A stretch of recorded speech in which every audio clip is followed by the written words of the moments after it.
Yeah, I'm watching it. It's good. I want to see it again. Welcome back to Movie Wait. Recap.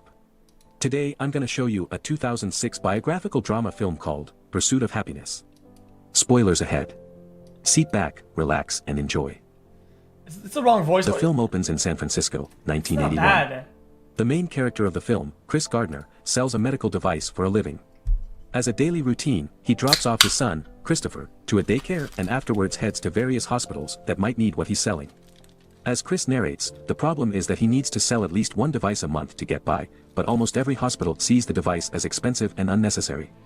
Because of this, he has to ask his wife, Linda, to pick up their son at the daycare. This is despite Linda working a double shift.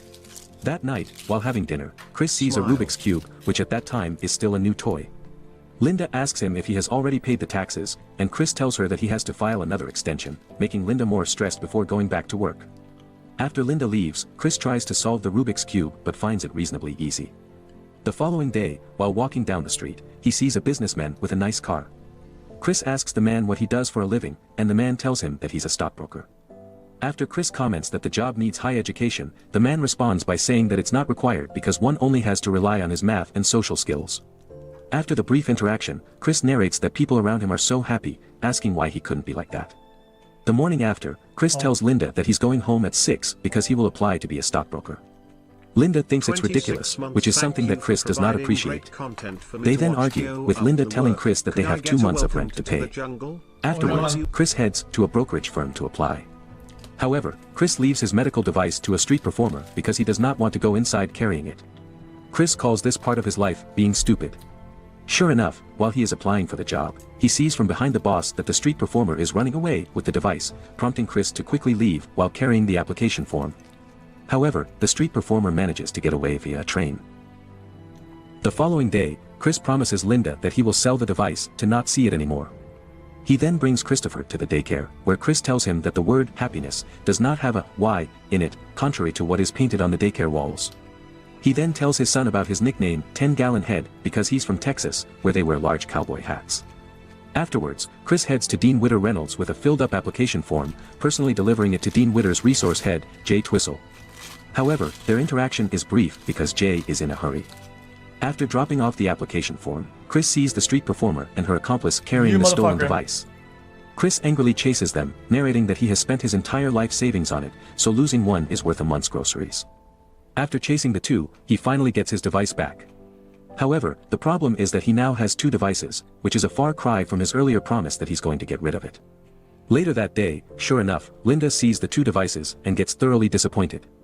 After giving their son a basketball for his birthday, Chris talks to Linda about what happened earlier.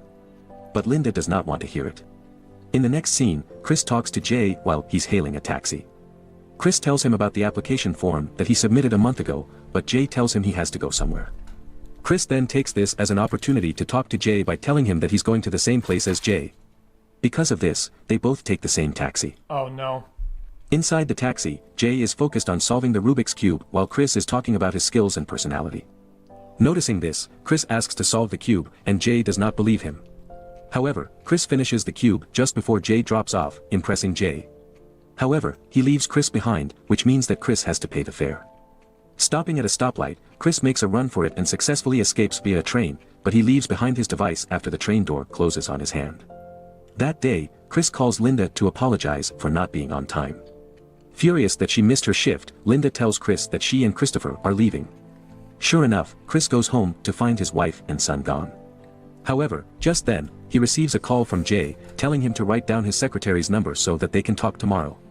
Because there is no pen and paper nearby, Chris has to memorize the numbers and go to a nearby store to write it down on paper. The following day, Chris confronts Linda, who has just dropped off their son at the daycare. After Linda tells him that she's not happy anymore, Chris allows her to leave but that she can't take their son. Later that day, Chris brings his son home. That night, the landlord asks Chris for the rent, but Chris pleads with him to let him stay there for a while to pay him. The landlord agrees to let him stay for 10 days more. In addition, Chris will paint their rooms himself. The next day, while painting the walls white, a knock is heard at the door. Upon opening it, Chris sees 2 policemen who tell him to go with them to the station.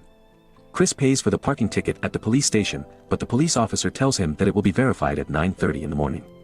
Chris has no choice but to call Linda to take care of their son while he's gone for the day. Linda accepts, but on the condition that she's going to return their son late. Because of this, he stays at the station for the night. The following day, Chris runs for the interview at Dean Witter's. Because he has no time to change, he goes there still wearing his clothes from yesterday. There, Chris arrives, much to the noticeable disappointment of the panel. He then tells the panel, without sugarcoating it, that he got arrested yesterday for failing to pay parking tickets. As the interview progresses, the head, Mr. Frome, seems to be unimpressed with Chris. However, in the end, Chris manages to make the panel laugh. Afterwards, Jay congratulates Chris for successfully interviewing without wearing formal attire. However, Chris tells him that he'll think about the job because he learns that there is an intern period where he will not be paid at all. But Jay urges him to continue. After the interview, Chris heads straight to his house, waiting for his wife and son to arrive. Linda arrives with Christopher a little bit later. Classic America. That night, while Christopher is asleep, Linda tells Chris that she's heading to New York to work as a waitress. Chris agrees, but only if their son stays with him. Linda believes that Chris can take care of their son, so she tearfully leaves them for good. The following day, the father and son move 2 blocks down to a nearby motel with the help of Chris' friend. Because it is Saturday, Chris invites his son to come play basketball. While shooting the ball, Christopher tells his father that he dreams of going pro. Chris, however, tells his son that he might not have a chance, so he should stop aiming for something like that. Chris then sees how his son's attitude changes. Seeing this effect of what he said to his son, Chris encourages his son not to let other people tell him that he can't do something, not even him. They then head to a hospital to sell their medical device, and the hospital agrees to buy the device they have, thereby securing the father and son at least a bit of money to get by. The following day, Chris heads to the internship to learn about the trade. During a lunch break, Chris meets and greets Mr. Frome in the street. However, their conversation has to be cut short because Chris spots the device he left behind during his earlier escape from the taxi driver. Chris then chases after the guy carrying the device, but fails because he gets hit by a car. While he can stand, Chris finds out that he has lost his shoe, so he returns to the program with a missing shoe. Afterwards, the film shows various scenes where Chris is ordered around all the time to buy this and that. In the next scene, Chris seems to have no success with the names on his sheets.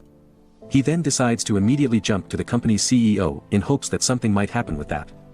Luckily, he gets an opportunity to have a meeting with the CEO. As he is running out of the building, his internship boss, Mr. Farkesh, unluckily asks him to park his car somewhere. Because of this, Chris misses the meeting. That night, while eating at a diner, Chris tells his son to assist him tomorrow on a trip. He only convinces him to come when he tells his son that they might possibly go to a football game. The following morning, Chris goes to the house of the CEO he called earlier, Mr. Ribbon. He then thanked Mr. Ribbon for the opportunity yesterday, although he missed it. Mr. Ribbon then invites the father and son to come with them because Chris tells him they are going to the football game. Seeing this as an opportunity, Chris and Christopher go with Mr. Ribbon and his son. During the game, Mr. Ribbon tells him that while he likes Chris, there is no chance that he's going to accept his offer. The upside of this is that Chris gets to talk with Mr. Ribbon and his businessman friends. While things seem to go great, all of this changes when, on a particular day, the IRS takes some money from Chris' bank account as payment for his unpaid taxes. Because of this, he is now broke. To have a bit of money, Chris asks his friend for the money he owes him. However, his friend thought that it's already paid and they drove the father and son to the motel. Chris becomes frustrated with this, prompting his friend to close the door on him. Later that day, Chris sees and finally retrieves the device that he has left earlier. They then immediately head from place to sell the device, only to find out it's broken. While the hospital will still pay for it when it gets fixed, Chris feels distressed. That night, they get home to the motel to find their things outside their room. Chris attempts to open the door, but the lock has changed. With no other options, Chris and his son have to move again despite being tired. They end up in a train station, where Christopher notes that the device his father is holding isn't a time machine. Chris then tells his son that it is. After pressing its button, Chris acts out that they are transported back to the time of dinosaurs, and Christopher happily goes with this imagination. They then move to the bathroom, where the father and son stay for the night. While his son is asleep, Chris quietly cries at this low light of his life. In the next scene, Chris and his son go to a homeless shelter but get rejected because only women and children are allowed. They then head to another homeless shelter, where they almost get cut off because the rooms are already full. Fortunately, they get their room after the security learns that the one in front of them cheated on his line. Inside the homeless shelter, Chris attempts to fix the device. In the other scene, Chris narrates that he learns how to finish his conversation with clients because he and his son have to get in line early to the homeless shelter. The scenes then jump to Chris and his son attending a mass inside the homeless shelter and Chris studying tomorrow's internship exam. The following day, Chris manages to finish his exam quickly. While going out, Mr. Frome, who just got out of a taxi, asks Chris to lend him some money. Despite only having a limited amount, Chris still lends him $5. To earn money, Chris donates blood. He then uses the money to buy a part of the device he's fixing. At the homeless shelter, Christopher asks his father if Linda left them because of him. Chris reassures him that he has nothing to do with her leaving them.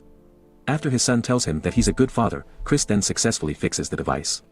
The following day, he manages to sell the device, earning them just enough money to sleep in a hotel. Afterwards, the father and son go to the beach to get away from the city's cruel atmosphere. In the next scene, inside the bathroom, Jay congratulates Chris on his final day for securing many clients. Afterwards, Chris gets called by Mr. Frakesh. He leads Chris to Mr. Frome, who notices that Chris is wearing a new shirt. Chris tells him that it's because he's on his last day as an intern, and Mr. Frome responds by saying that he wishes he would still wear it tomorrow, informing him that he got the full-time job. Chris, struggling to hold back tears, thanks the panel and These recaps, I wish they did the moments justice, okay? By doing, at least saying the lyrics or the scene what happens in it. Okay? It's we'll work tomorrow because it's your first day.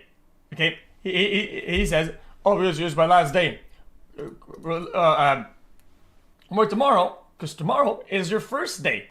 Say that, motherfucker. struggling to hold back tears, thanks the panel, and Mr. Frome returns the $5 he borrowed from him. Chris then goes outside the building, narrating that this part of his life is called happiness. He then heads straight to his son in the daycare and hugs him tight. The film reveals that Chris manages to establish his investment firm. The film then ends with Chris and his son walking somewhere while joking around, with the real Chris Gardner passing by them. The epilogue reveals that Chris has secured a multi-million-dollar deal. Thanks for watching. Subscribe for more videos like this to help the channel out. Have a nice day.